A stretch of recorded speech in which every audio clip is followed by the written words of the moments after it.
Alright guys, welcome to the channel. तो guys फिर से एक नई वीडियो के साथ हाजिर हूँ और आज का टॉपिक भी बहुत इंटरेस्टिंग होने वाला है।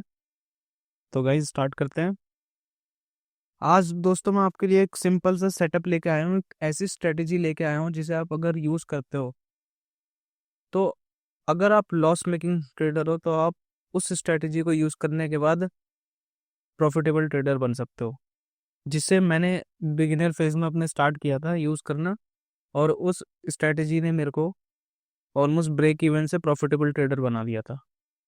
तो आज हम उसी सेटअप को डिस्कस करेंगे, डिटेल में देखेंगे कि सेटअप क्या है, क्या एंट्री, कहाँ पे एंट्री करनी है हमें, उस सेटअप को किस तरीके से यूज़ करना है, कहाँ पे यूज़ करना है और उसे और बेटर कैसे बनाना है।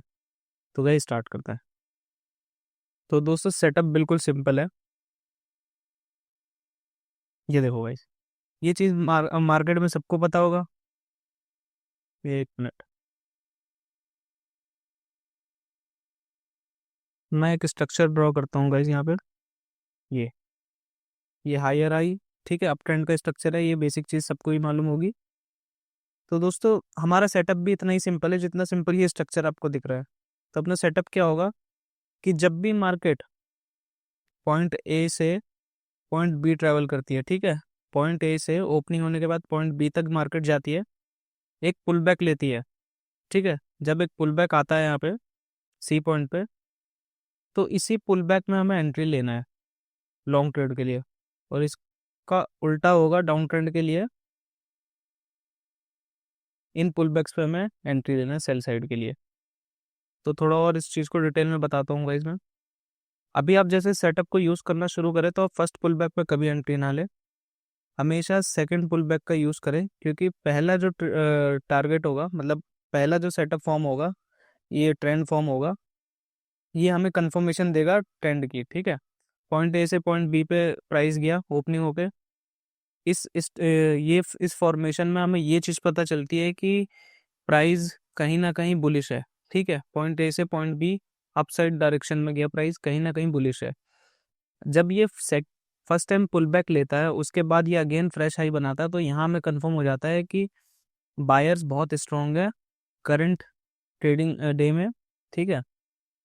इंट्राडे के लिए अगर यूज़ करोगे तो करंट ट्रेडिंग डे में बायर्स बहुत ज़्यादा स्ट्रॉन्ग है और प्राइस जो फॉर्मेशन हुआ है वो अप ट्रेंड का, प्राइस ने अप ट्रेंड की फॉर्मेशन करी है।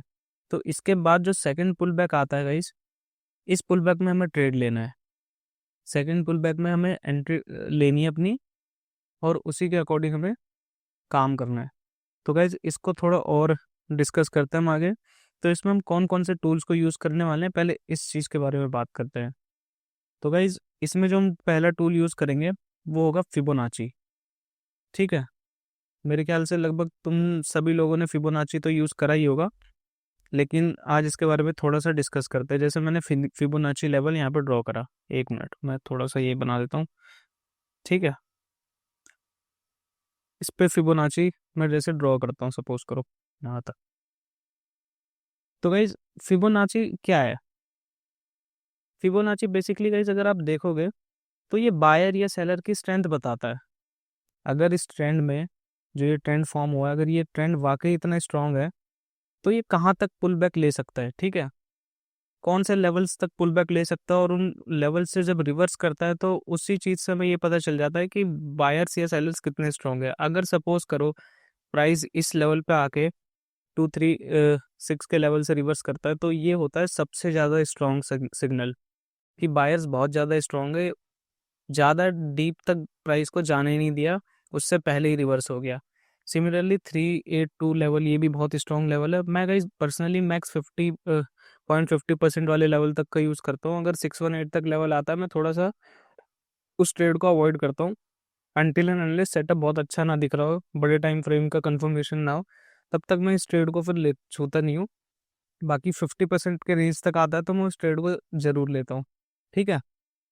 तो थोड़ा और इस चीज़ को देखते हैं।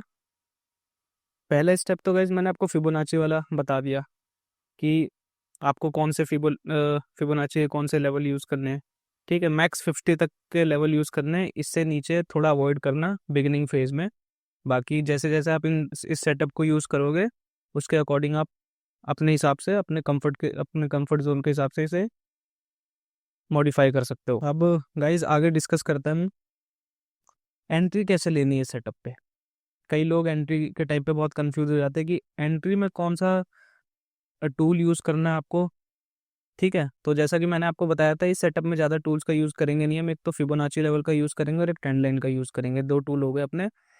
तो जब भी आपका अप ट्रेंड कन्फर्मेशन हो जाए और अप ट्रेंड कन्फर्मेशन के बाद जो पुल बैक आता है, तो ये पुल बैक 2 तरीके के हो सकते हैं। या तो यहाँ पे एक माइक्रो ट्रेंड डेवलप हो जाए, या तो यहाँ पे एक माइक्रो ट्रेंड डेवलप हो जाए, उस पर आपको एक ट्रेंड लाइन प्लॉट करना है और सिंपली ब्रेकआउट्स पे ट्रेड लेना है। ठीक है, सिंपल ब्रेकआउट पे ट्रेड लेना है। और जो आपका स्टॉप लॉस होगा वो हमेशा नियरेस्ट स्विंग लो के पास होना चाहिए। और अगर आप इस चीज़ में कंफर्टेबल ना हो तो कैंडल फॉर्मेशंस का भी कई लोग क्या करते हैं, कैंडल स्टिक पैटर्न्स पर ट्रेड करता है, आप उससे भी ट्रेड कर सकते हो। लेकिन जो मैं पर्सनली यूज़ करता हूँ वो माइक्रो ट्रेंड का जब ब्रेकआउट होता है तब मैं एंट्री लेता हूँ। और जो अपना पहला टारगेट होता है ये नियरेस्ट स्विंग हाई होता है। ठीक है, और गाइज एक चीज़ इसमें हमेशा ध्यान रखना है रिस्क टू रिवॉर्ड का, 1:2 से नीचे का कोई भी ट्रेड आपको टच नहीं करना है। मिनिमम 1:2 रिस्क टू रिवॉर्ड आपको मेंटेन करके चलना है, अदरवाइज ट्रेड को छोड़ देना है, क्योंकि ये ट्रेड बहुत सारे मिलेंगे आपको। हमें सिर्फ इसमें हाई क्वालिटी ट्रेड्स लेने हैं जिससे कि हमारी एक्यूरेसी भी मेंटेन रहे और over the period of time हम प्रॉफिट भी बनाते रहे। हमारा मेन गोल है इस सेटअप से कि हम इससे एंड ऑफ द मंथ पैसा बना के निकले। ठीक है, अब इसमें टारगेट्स का तो मैंने आपको बता दिया कि नियरेस्ट स्विंग हाई पे होना चाहिए। ठीक है, अगर यहाँ पे आपको 1:2 का टारगेट सपोज करो नहीं मिल रहा है तो आप उसके ऊपर के रेजिस्टेंस को भी देख सकते हो।